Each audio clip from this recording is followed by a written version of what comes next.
Assalamualaikum warahmatullahi wabarakatuh. Selamat bergabung dalam pembelajaran mata kuliah Pendidikan Karakter atau Karakter Building. Ini adalah materi pelajaran untuk program studi perjalanan wisata Politeknik Negeri Lampung. Baik, pada hari ini kita akan mempelajari satu materi tentang urgensi pendidikan karakter atau pentingnya pendidikan karakter dalam kehidupan kita. Dan tujuan pembelajaran dari materi kita hari ini, jika bisa kita sebutkan seperti ini. Yang pertama, tujuannya bisa mendefinisikan apa itu karakter, apa itu keterampilan, dan apa itu pengetahuan. Jadi bisa membedakan tiga aspek ini. Tujuan yang kedua bisa menyebutkan pentingnya peran karakter dalam kehidupan.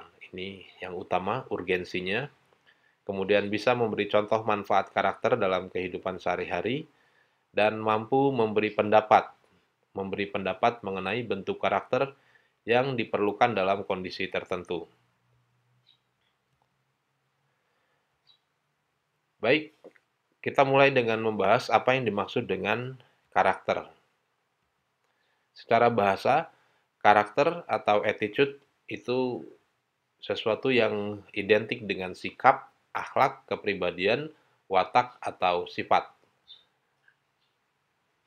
Kita ambil satu definisi dari Kusuma tahun 2007. Disebutkan bahwa karakter itu adalah nilai-nilai yang khas atau khusus, baik watak, akhlak, atau kepribadian seseorang yang terbentuk dari hasil internalisasi berbagai kebijakan yang diyakini dan dipergunakan sebagai cara pandang, cara berpikir, cara bersikap, berucap, dan bertingkah laku dalam kehidupan sehari-hari.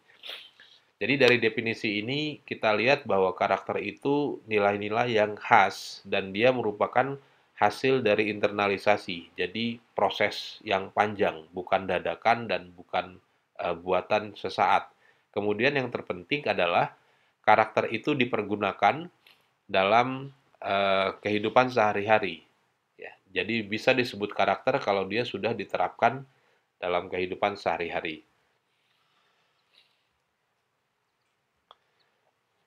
Baik, selanjutnya kita mau lihat apa saja karakter yang ingin dikembangkan dalam dunia pendidikan. Kalau kita membaca buku psikologi, banyak sekali kategori-kategori karakter, tapi untuk dunia pendidikan kita akan membahas targetnya ada 18 karakter yang diinginkan pemerintah gitu ya, yang hubungannya dengan kehidupan kerja nantinya atau kehidupan kita dalam interaksi sosial. Karakter yang diharapkan adalah yang pertama religius. Religius ini uh, kualitas kita beragama, kemudian jujur, toleransi, disiplin, kerja keras, kreatif, mandiri, demokratis. Demokratis itu bisa menghargai pendapat orang banyak, gitu ya. Rasa ingin tahu, semangat kebangsaan, kemudian cinta tanah air, menghargai prestasi, bersahabat atau komunikatif, cinta damai, gemar membaca, peduli lingkungan, peduli sosial, dan karakter yang terakhir adalah tanggung jawab. Tentunya karakter-karakter ini bukan disusun dengan urutan 1, 2, dan seterusnya. Ini yang paling penting dan ini yang tidak penting. Tapi semua sebagai satu bentuk karakter yang tersusun yang harus ada dalam diri kita sebagai masyarakat dunia pendidikan untuk nanti kita bisa terapkan dalam dunia sosial dan dunia kerja. Ini sumbernya dari Kemdiknas tahun 2011. Baik, mengapa perlu pengembangan karakter? Ada beberapa alasan. Yang pertama, kondisi dunia kerja yang dinamis ini meminta persyaratan yang semakin bervariasi. Ya, sedangkan sebagai manusia, sebagai aset dalam dunia kerja, kita akan dikenal atau dinilai dengan tiga aspek. Yang pertama pengetahuan, yang kedua keterampilan, dan yang ketiga adalah sikap atau karakter kita.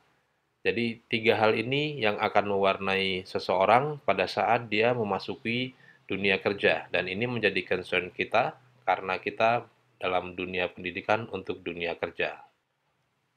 Baik, sekarang kita akan coba jelaskan seperti apa kira-kira perannya, ya. Seberapa penting faktor sikap atau faktor karakter terutama dalam interaksi dunia kerja. Kita akan lihat data ini. Jadi, dalam satu penelitian di Amerika didapatkan data bahwa 90% orang dipecat itu adalah karena masalah sikap. Ya, jadi 90% dipecat itu karena masalah sikap atau karakter, bukan masalah kemampuan, keterampilan dan sebagainya. Tapi angka terbesar adalah karena masalah dengan sikap seseorang. Dale Carnegie juga melakukan satu penelitian pada Carnegie Institute dan isinya sama.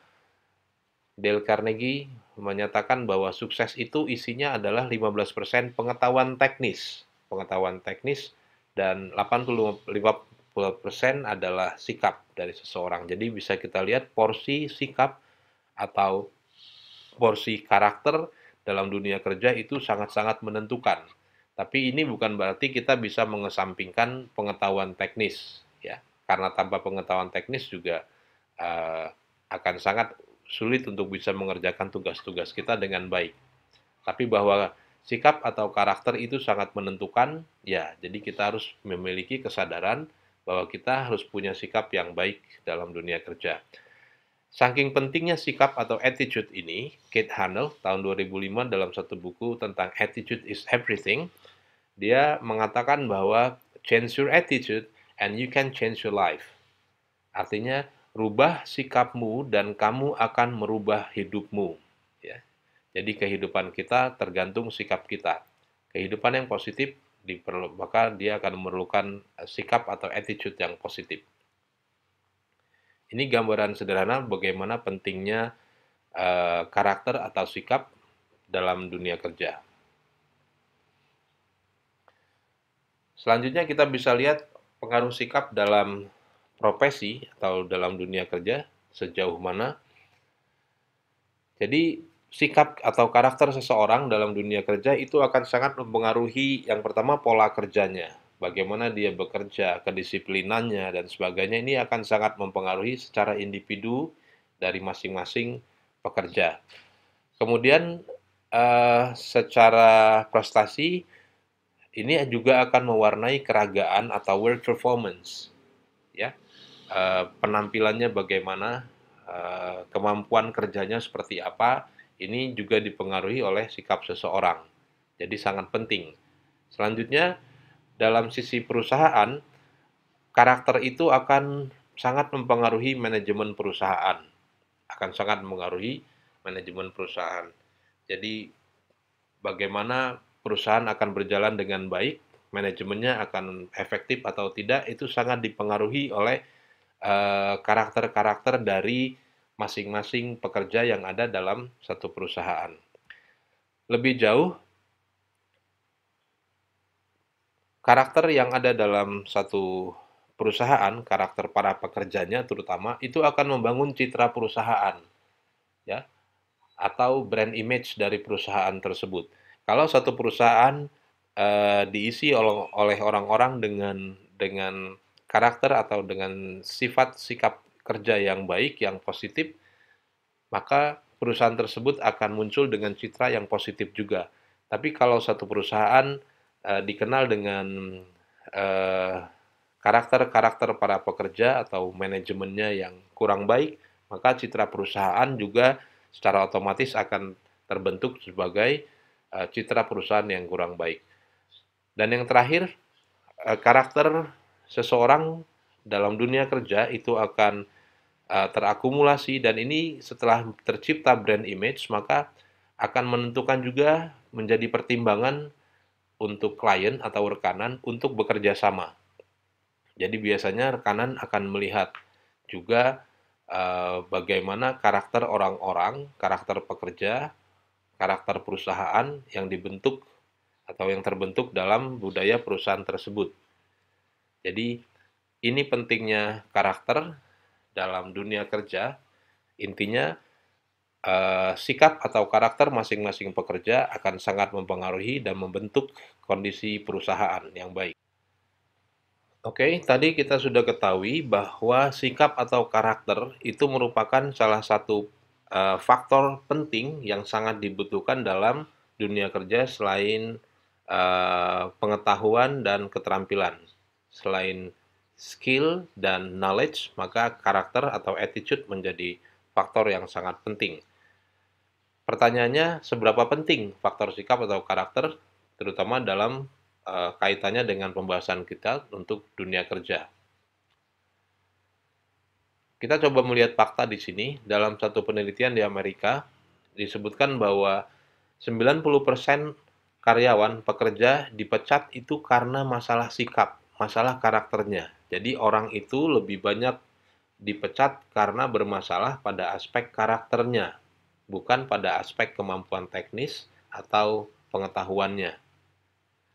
Kemudian Dale Carnegie dalam The Carnegie Institute juga menyebutkan bahwa kesuksesan itu isinya 15% pengetahuan teknis. Ya, tetap harus penting pengetahuan teknis dan keterampilan, tapi yang porsi terbesar adalah tentang sikap dari seseorang. Yang sangat menentukan kesuksesan adalah sikap atau karakter dari seseorang. Saking pentingnya di sini Kate Harrell menyatakan dalam bukunya Attitude is Everything, dia menyatakan bahwa change your attitude and you can change your life. Ubah sikap Anda, maka Anda akan mengubah hidup Anda. Jadi kesuksesan hidup itu sangat ditentukan oleh sikap kita. Mau sukses, apa yang harus dirubah? Yang terpenting adalah sikap kita. Tentunya dengan porsi tertentu, dengan juga tetap mementingkan faktor-faktor pengetahuan dan keterampilan. Baik, pengaruh sikap dalam profesi itu banyak sekali, mulai dari pola kerja secara individu, apakah dia disiplin, apakah dia malas, ataukah dia bisa bekerja sama. Ini pola kerja individu yang dipengaruhi oleh sikap dari seorang pekerja. Kemudian ini juga akan mempengaruhi performance-nya, keragaan atau penampilan secara keseluruhan dari seorang pekerja dalam satu perusahaan. Pada semua level, mulai dari level yang paling bawah hingga level yang paling tinggi, performance akan sangat ditentukan oleh karakternya. Kemudian, dari terbentuknya individu-individu yang ada dalam satu perusahaan, maka ini akan juga mempengaruhi manajemen dari perusahaan tersebut. Bagaimana manajemen akan dijalankan, itu sangat dipengaruhi oleh orang-orang yang ada di dalamnya. Kemudian lebih jauh, karakter dari orang-orang yang ada dalam satu perusahaan yang kemudian membentuk manajemen dan menjalankan manajemen, itu juga akan membangun citra perusahaan atau brand image dari satu perusahaan. Kalau perusahaan itu para pekerjanya, orang-orang di dalamnya adalah orang-orang yang mempunyai sikap dan karakter yang baik, maka otomatis perusahaan itu akan terbangun dengan brand image atau dengan citra yang baik juga. Ya, jadi akan sangat-sangat menentukan dan kemudian pengaruhnya adalah kepada rekanan atau klien. Ya, klien perusahaan kita atau partner atau rekanan perusahaan itu akan sangat-sangat mempertimbangkan bagaimana karakter dari orang-orang yang bekerja dalam perusahaan tersebut. Ini pengaruhnya mulai dari individu sampai kondisi perusahaan secara keseluruhan. Baik, selanjutnya pertanyaannya adalah apakah karakter bisa berubah? Jawabannya tentu bisa. Jadi kalau keterampilan atau pengetahuan itu bisa diubah melalui proses pendidikan dan pelatihan, ya, maka sikap juga bisa diubah. Hanya faktornya adalah faktor genetik. Faktor genetik ini tidak bisa diubah, dia inherent, tapi kita bisa membangun atau mengubah karakter atau sikap seseorang melalui proses habit forming namanya, pembentukan kebiasaan. Jadi, seseorang bisa memiliki atau mengembangkan karakter tertentu dengan proses habit forming. Jadi, dibentuk melalui proses yang serius sampai menjadi habit atau kebiasaan untuk diterapkan dalam kehidupan sehari-hari.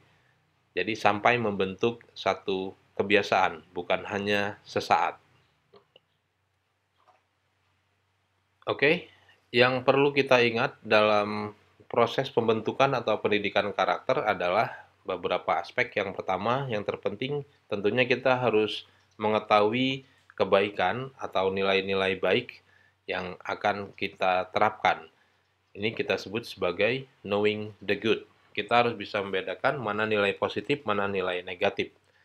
Kemudian setelah itu, setelah kita mengetahui nilai kebaikan, knowing the good, maka selanjutnya yang harus kita lakukan adalah mencintai kebaikan itu.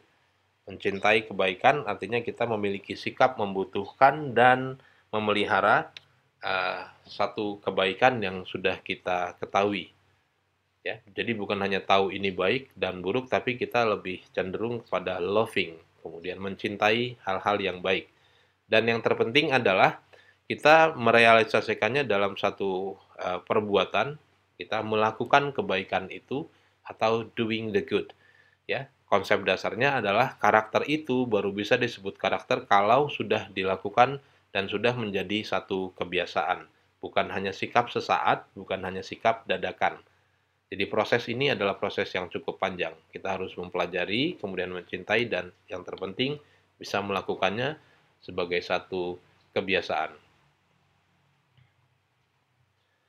Oke, ini referensi untuk materi kita hari ini. Tentunya Anda juga bisa mencari bahan-bahan lain terkait karakter dan urgensinya atau pentingnya karakter itu. Demikian yang kita bisa bahas untuk kesempatan hari ini. Sebelum kita tutup, silahkan di subscribe dulu channel ini. Dan terima kasih. Assalamualaikum warahmatullahi wabarakatuh.